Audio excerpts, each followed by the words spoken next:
अहिल्यानगर जिल्ह्यातील कोपरगाव शहरात त्यागमूर्ती माता रमाई यांच्या जयंतीनिमित्त लावण्यात आलेले बॅनर फाडल्या प्रकरणी लुंबिनी बुद्ध विहार कोपरगाव व सकल आंबेडकरी समाजाच्या वतीने आज धर्मगुरू भंते कश्यप यांनी समाज बांधवांसमवेत पोलीस स्टेशनला जाऊन पोलीस निरीक्षक भगवान मथुरे यांना निवेदन दिले असून निवेदनाद्वारे बेमुदत उपोषणाचा इशारा त्यांनी यावेळी दिला आहे। धर्मगुरू भंते कश्यप यांच्यासह जितेंद्र रणशूर, प्रकाश दुशिंग, विजय त्रिभुवन हे मंगळवार दिनांक 11 फेब्रुवारी 2025 पासून बेमुदत उपोषणाला बसणार असून धर्मगुरू भंते कश्यप यांनी अधिक माहिती दिली आहे। कोपरगाव एक्सप्रेस न्यूज साठी सुनील ससाने, कोपरगाव।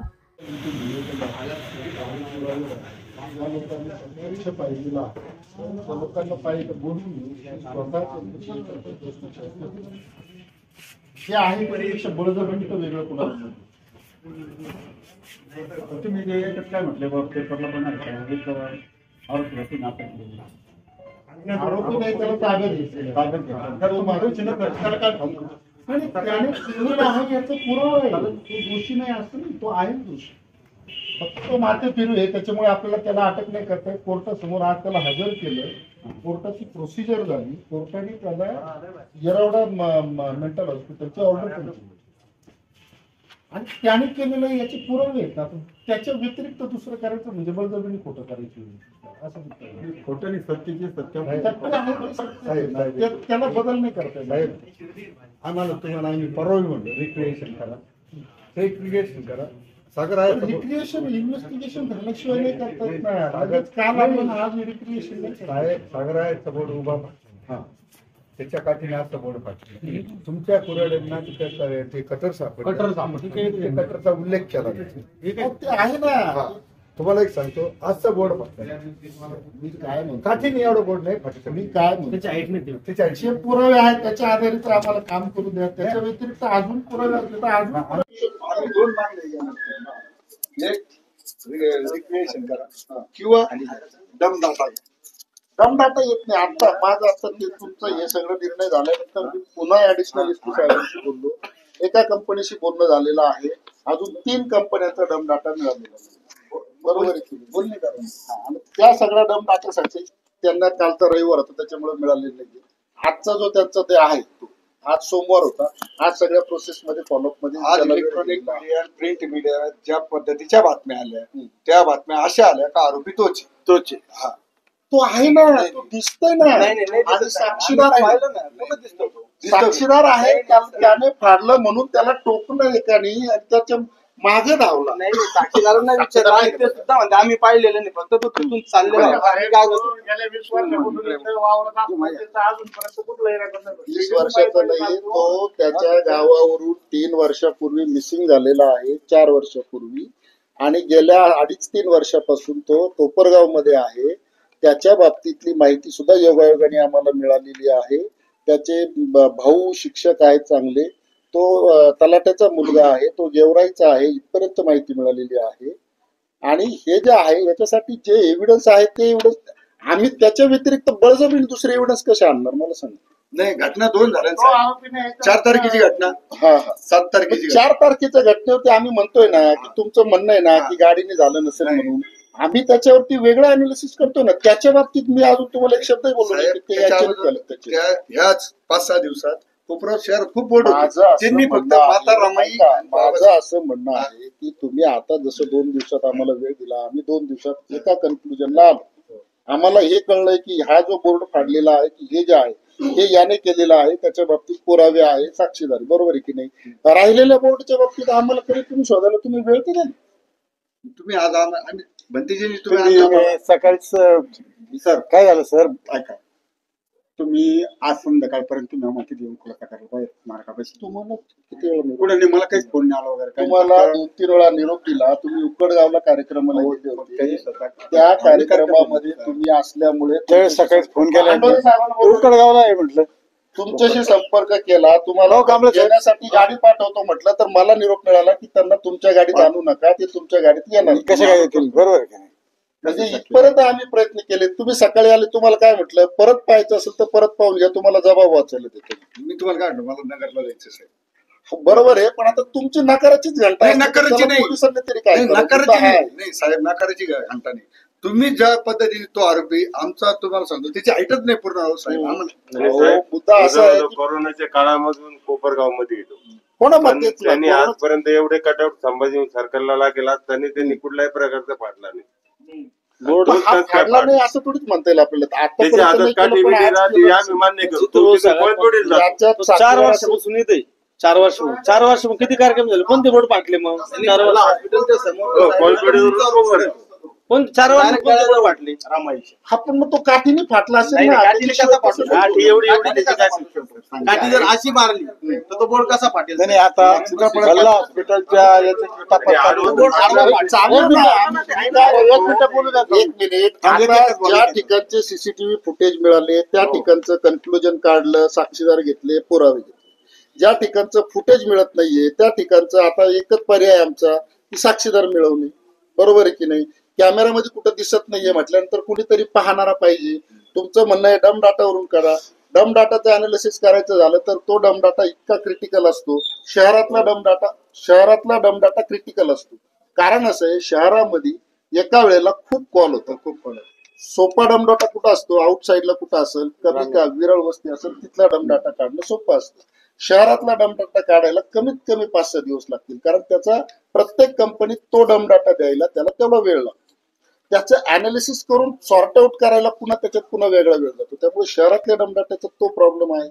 या डम डाटामध्ये आता बरेचसे कॉल सगळे आपसातलेच असणार आहेत. बरोबर आहे. कार्यकर्त्यांचे काय कॉल असतील, अधिकाऱ्यांचे, आमच्या पोलिसांचे पण कॉल असतील, तुमच्या एकमेकांमध्ये कॉल असतील. त्याच्यामुळे हे सगळं मग त्याच्यावरून पुन्हा संशय कुणावर घ्यायचा तो पण नाही, प्रॉब्लेम. आपल्याला फक्त रात्री 12 ते सकाळी 6 पर्यंतचा टायमिंग मध्ये तेवढा एका तासाचा जरी काढला ना तरी किमान 1000च्या वर कॉल आहे. हवा साहेब. तुम्ही आज ज्या बातम्या काल सोडल्या ना, तुम्हाला सांगतो, तुम्ही बातम्या सोडताना कमीत कमी आम्हाला विचारलं पाहिजे होतं, आमची चर्चा करायला पाहिजे.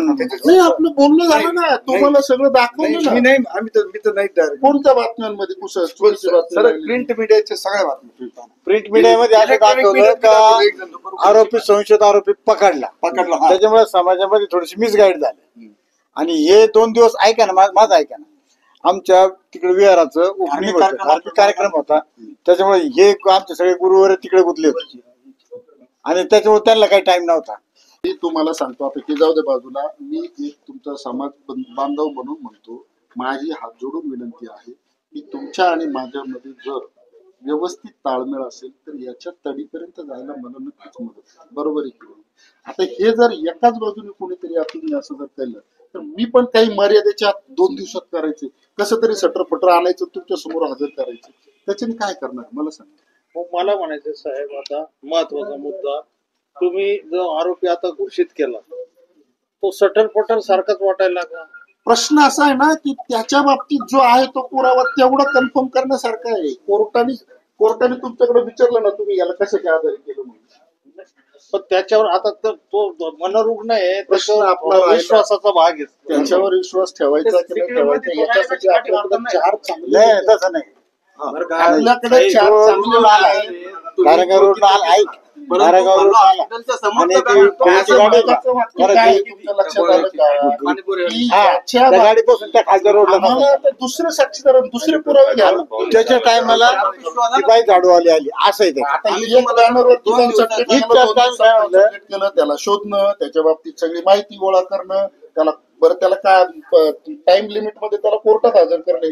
तो वेडा असो, शहाणा असो, बाई असो, माणूस असो, त्याला कमीत कमी वेळात कोर्टासमोर हजर करायचं असतं. त्याला मुळात बोलताच येत नाही, तो जो बोलू शकत नाही, बोलतच आणि नाही. रात्री मेडिकल आहे का तिथं झोपलेला असतो तो, पहाटे 5:30-5:45 सगळी माहिती आपण कंपल्सरी जातो. तो जो आहे ना कोरोनाच्या आधीपासून, त्याच्या कोरोनाच्या काळात त्याची कुणीतरी चांगली साफसफाई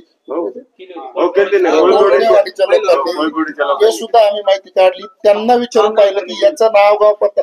प्रश्न आमचा असा होता की याला जर ताब्यात घेतलं तर याला कोर्टात हजर करायचं, काय म्हणून हजर. आणि दुसरा महत्वाचा मुद्दा साहेब असा आहे का, जर समजा तुम्ही जो सीसीटीव्ही फुटेज दाखवताय तो आपल्याला मुरुमकरच्या लॅब मधनं दिसतोय, तो लात मारतोय किंवा काय करतोय, परंतु पुढचा जो भरला समोरचा बोर्ड आहे हा त्यांनीच फाडला हा पण कसं. सर ऐका ना, आमची विनंती, 1 मिनिट ऐका तुम्ही. आमची विनंती, तुमच्या ऑफिसरला खाली कटर सापडलेले आणि त्याचा व्हिडिओ आहे. आता तो बोर्ड समजा थोडस अवधानानं झाला असं मान्य करू. एक मिनिट सहमत आहे ना मी. ऐका ना, तरी पण आम्ही त्याला सहमत नाही. पण तो हा बोर्ड जाणून बुजून फाडलेला आहे हे असं माझं सुद्धा मत आहे. कारण तिथं खाली कटर आहे ना.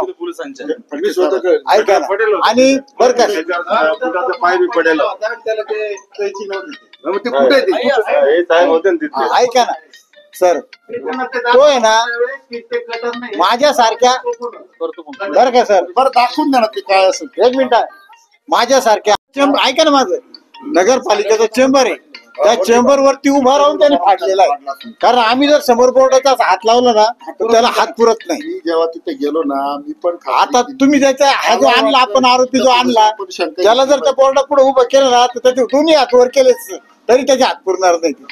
असं एवढं आपण त्याच्यावरती बघा, मी काय म्हटलं, मलाही शंका आहे, आम्ही पण या मतावर आहे की जर समजा इकडे जर दुसरा एव्हिडन्स नाहीये तर त्याच्या बाबतीत आपल्याला काहीतरी पर्याय शोधावा लागणार आहे. काहीतरी एव्हिडन्सच असतील समोर. आता मी आमची चर्चा झाली, समोर जे घरं आहेत त्या घरात एखाद्याला विचारा रात्री बेरात्री कुणी उठलं होतं का, लघवीला उठलं का, कशाला उठलं का, काही निमित्ताने त्याच्या लक्षात आलं का, इथपर्यंत आम्ही तयारी करतोय. त्यांच्या बाबतीत पण आम्ही चौकशी करतोय. काय निर्णय घ्यायचा आता? निर्णय काही नाही. आपण बसणार साहेबांची समाजासमोर सांगायच्या काही गोष्टी असतील. आमचं म्हणणं असं आहे, आम्ही उपोषणाला बसणार आहे. तोपर्यंत तुम्ही तुमचा तपास करा. आम्ही उपोषणाला याच्यासाठी बसणार का तुम्हाला डिस्टॉप नको, तुमचा पोलीस तुम्हाला त्रास होऊ नये म्हणून आम्ही उपोषणाला बसणार. म्हणजे तुमच्या तपासाला गती. आज तुम्ही काय मनोरुग्ण आहे त्याला धरून आणलेलं आहे, त्यांनी बोर्ड फाडला हे आमचं म्हणणंच नाही. तो बोर्डच फाडू शकत नाही. ते आम्हाला मान्यच नाही. बरोबर आहे का? सगळ्यांना मान्य आहे का?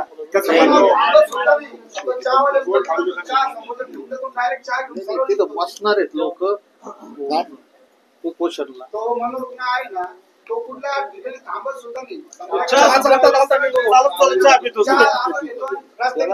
आणि तो जो व्हिडिओ आहे तुम्ही दाखवला त्याच्यात फक्त तो असा खाली लात मारतो सरळ पुढे चालतो. त्याला सवय ती.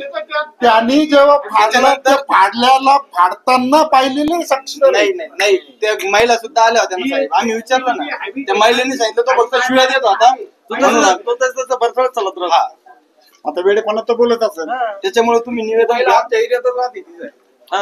मी कुठं म्हटलं ती कोपरगावची नाही, ती माझ्या गावची नाहीये ना. आणि जो प्रमुख आरोपी असेल त्याला अटक झाली. निवेदन हात लावा, निवेदनला चला. दिला पण त्याला सही घ्या त्याची आपल्याकडून. फोटो घ्या.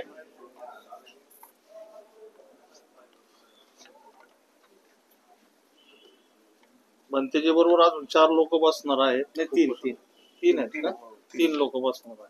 जितू भाऊ, विजू भाऊ आणि पाऊल. तुम्ही म्हटलं सोमवारपर्यंत आम्ही तुम्हाला कळवतो. आम्ही म्हटलं ठीक आहे चला. आम्ही जे केलं हे बघा, माझं तो मान्य नाही ना सर. तुम्हाला मान्य नाही, मी त्याच्यावरती म्हणतच नाही मान्य करा म्हणून. नाही आम्हाला पटत नाही. मान्य नाही म्हणजे पटत नाही आम्हाला. मी काय म्हटलं की मुद्दा असा आहे, जर त्याच्यामध्ये पुरावे पोलिसांकडे असेल तर पोलीस बळजबरीने पुरावे बदलू शकत नाही. पोलिसाला जेलमध्ये जावं लागेल. सगळ्यात एक बोलू का, हे समजा आपले समाजाचे लोक आहे, तुम्ही शहरामध्ये कुठेही चौकशी केली इतर समाजामध्ये तरी ते लोक मध्ये नाही तर माणूस करू शकत नाही. पण ते एखादा चांगला माणूस एखाद्या गुन्हा करतो, त्यावेळेला आपण कुठं होतो. आपलं सोडा समजा, आपण त्यांना असं वाटतं आपण प्रेशर करतो, इतर समाजाला विचारतो. ठीक आहे, चला. मी परत पुन्हा विनंती करतो, उपोषण करू नये असं माझं तुम्हाला आवाहन आहे. आल्याशिवाय बरं का मी उपोषण मधून उठणार नाही. पहिली गोष्ट म्हणजे जे सत्य असेल ते अधिकाऱ्यांनी आपल्या समोर मांडावं, समाजामध्ये मांडावं. कारण समाजाचा एक गैरसमज होतो, तुम्ही काय चौकशी केली ते आमच्यापर्यंत आली नाही. खरं पाहायला गेलं तर त्यांनी आजच 11-12 वाजेपर्यंत किंवा 2 वाजेपर्यंत आपल्याला तिथं बोलून त्यांनी आपल्याला स्पष्टीकरण करायला पाहिजे होतं. पण ते एक धार्मिक कामामुळे ते कालची सबब ठीक आहे, पण आज तरी त्यांनी अशी सबब सांगायला नको. तर वारंवार ह्या ज्या गोष्टी घडतात या घडू नये यासाठी आम्ही तुम्हाला परत रिक्वेस्ट करतो, विनंती करतोय की तुम्ही कसून चौकशी करा आणि त्याचं काय करा, लोकांसमोर ते मांडा, म्हणजे समाज ते स्वीकारेल. आज एकाला जर सवलत मिळेल तर उद्या दुसऱ्याला त्याचं काय होणार आहे, फोपवणार आहे.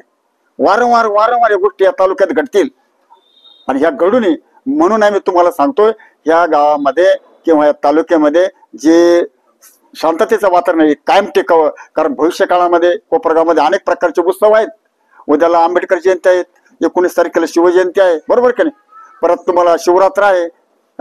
ह्या ज्या उत्सव आहेत समाजाचे ते चांगल्या स्थितीमध्ये चांगल्या पद्धतीने पार पाडले जावं आणि समाजाला त्याच्यामधून खूप न्याय मिळवण्यासाठी आम्ही एक कुठे करतोय काम. आणि हे आपण कराल याची मी परत एकदा काय करतोय अपेक्षा करून आम्ही उद्यापासून 11:30ला मी त्या ठिकाणी उपोषणाला बसणार आहे. हा सगळं खोटं. ज्यांनी जो आरोपी दाखवला तो खोटा आहे. तो अक्षरशः म्हणजे त्याच्यामध्ये काही तथ्य नाही. कारण वेडा माणूस हे कधीच करू शकत नाही, कधीच करू शकणार नाही. कारण समाजाला हे मान्य नाही. आता माझ्याकडे पण वेडी लोक येतात बघा तिथं त्या स्मारकामध्ये, पण ते भगवान बुद्धाला गेटच्या बाहेरच काय करतात असे पाहतात आणि निघून जातात. समाजासमोर सांगून स्पष्टीकरण करावं, बरोबर, आणि त्याच्यातून मग मार्ग काढतील आपल्याला. परत एकदा बसणार आहेत. मी आमरण उपोषण केलेत आतापर्यंत, मी अनेक उपोषण केलेत. 1969 सालापासून तर 80 सालापर्यंत मी या चळवळीमध्ये आहे, काम करतोय. परंतु एक धार्मिक दृष्टिकोनातून देखील मी समाजाला न्याय मिळवण्यासाठी मी वारंवार तुम्हाला विनंती करतो. तुम्ही न्याय मिळवून देताल अशी मला खूप अपेक्षा आहे.